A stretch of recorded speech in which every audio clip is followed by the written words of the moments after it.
Welcome to lesson 12, putting everything together, executing the trade plan.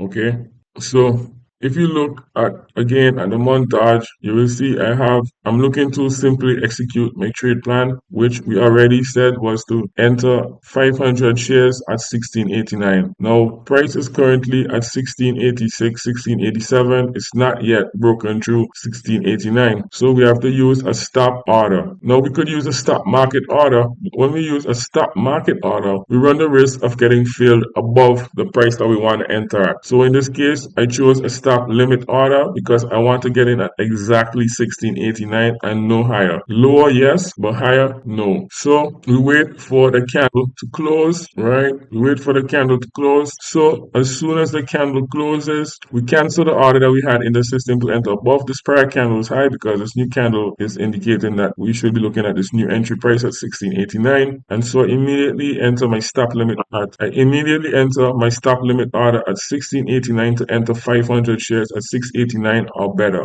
Okay, and all I do at this point is wait to see if I get executed and triggered into a new position or price pulls back and violates the low of this candle, in which case I will cancel my order. Let's see what happens. So you will notice that price got above 16.89 and we weren't filled into a position. Our order stood there, and this is because we said to our broker we want 16.89 or better. So as prices were 16.90, 16.91, 16.92, they were above the entry price that we wanted, so we were still out of the market, but our limit order was waiting below at 16.89 in case price pullback, which it did, as you can see here, and our order was executed. So now for step 2 of our trade plan, which is to enter our stop market order at 16.69, which you're going to see me do very quickly here now. Boom. So far we have entered a good setup in a good idea. Now for this to become a good trade, we must follow our trade management rules. So our trade management rules call for us to take 3 actions. 1,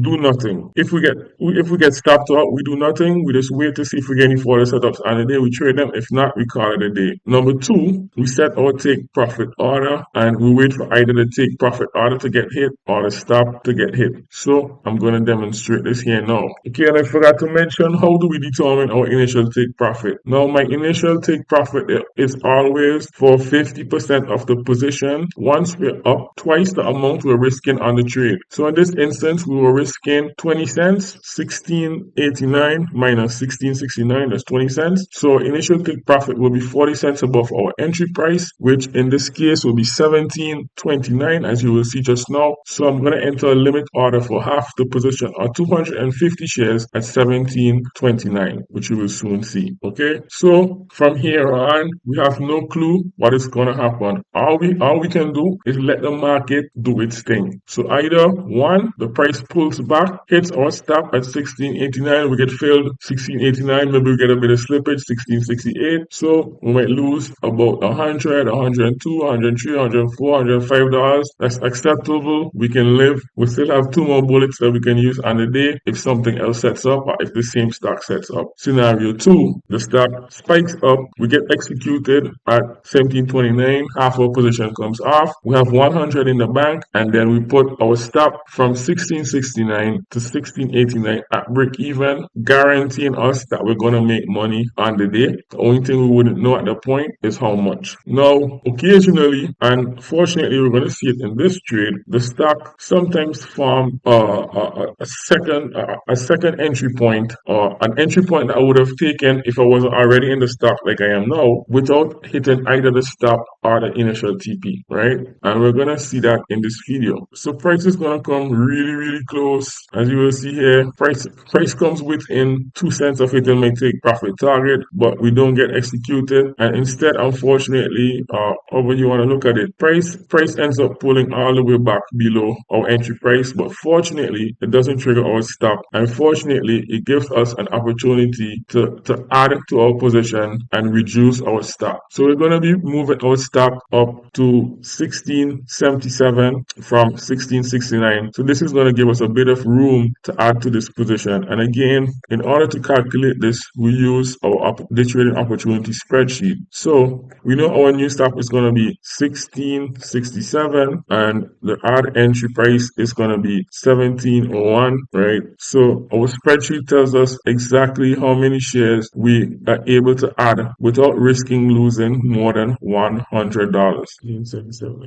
So 167. So you're gonna see me executing exactly. If you take a look here at the montage, you're gonna see me preparing an order, a stop limit order yet again because price is below our intended entry price for exactly 167 shares. All I'm doing is just executing the trade plan. We're not thinking at this point. We're not thinking. We're just executing our system. That's our job. Our job is simply to execute. We don't try to predict. We don't try to anticipate. We don't try to be smart. All we're doing is following our system, following our rules. Okay. So boom, we get executed. So we added into the position. So now we have to adjust our stop from 1669 to 1667 according to the plan. Okay. Boom. And because now we have more shares, the price at which we're going to be up by twice times our risk, our $200 is going to be a little closer. So if you recall before, it was at 1729, but this time it's going to be around 1722, as you're going to see here. So once again, I put a limit order to sell half the position, which is now around 333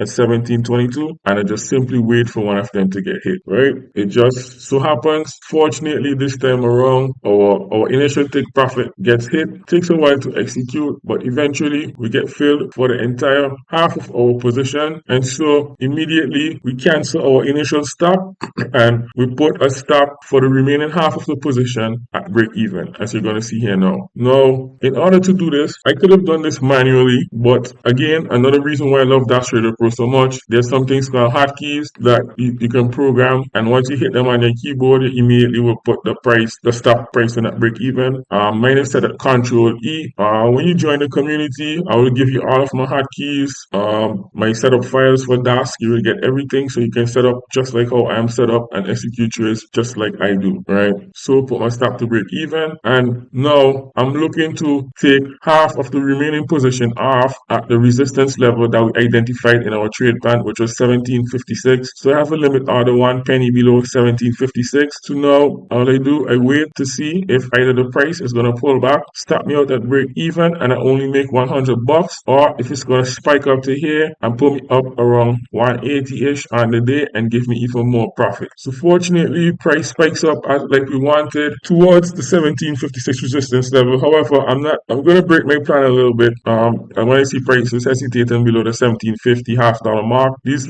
levels can act as resistance or support in these lower price stocks. I'm going to get a bit antsy and execute early, which is okay, right? So at this point, I'm up $180 on this single trade, and I'm feeling pretty good. I'm feeling comfortable. I hit Control E again to put a stop at break even on the remaining 167 positions, and I'm still happy. So I can just let the trade play out. Now, for the last quarter of the position, I like to use a looser stop. So I like to trail a stop up, in this case on long trades. I let the price, give the price an opportunity to pull back, retest my entry price, and break to new highs. When it breaks to new highs, then I put my stop below the swing low, and vice versa for shorts. If it pulls back, breaks to new lows, then I trail my stop above the swing highs. So you're gonna see it's gonna pull back, and then as soon as it breaks the new highs, I adjust my stop beneath the swing low, as you see here. I'm always keeping an eye out for spots to take profits off again, right? So I trail my stop a second time here. When it makes another higher swing low again, I'm trailing my stop up, locking in the profit, locking in a nice green day. But at the back of my mind, I know the $quarter mark at 1775 can act as resistance. So as soon as I see price get up there and it doesn't push through immediately, I prepare a limit order to exit half of the remaining position at 1774, 1 penny below the 1775 resistance level, and boom, put my order in and I get executed. So boom, so now I'm down to 1/8,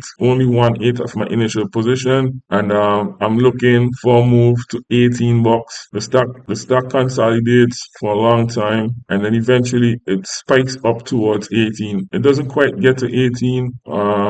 Unfortunately, I didn't wait for it to get to 18. As soon as I see it hit 17.97 and hesitate, I just pull my limit order down. I got executed a few cents below where ideally I wanted to, but no problem. So at this time I'm up $300 on a day. Remember, initially we were only risking $100 and we're already up $300 till with the last piece, 42 shares, and we don't know how far it's gonna move. Unfortunately, we get stopped out, we get trailed out right on the last piece when it breaks below this pivot low here, what was finding support in the past, and we wrap up a $325 profit for the day. Call it a day, successful day. Okay, so guys, that was lesson 12, pulling it all together, executing your trade plan, and then following the trade management rules. Okay, so see you soon for lesson 13.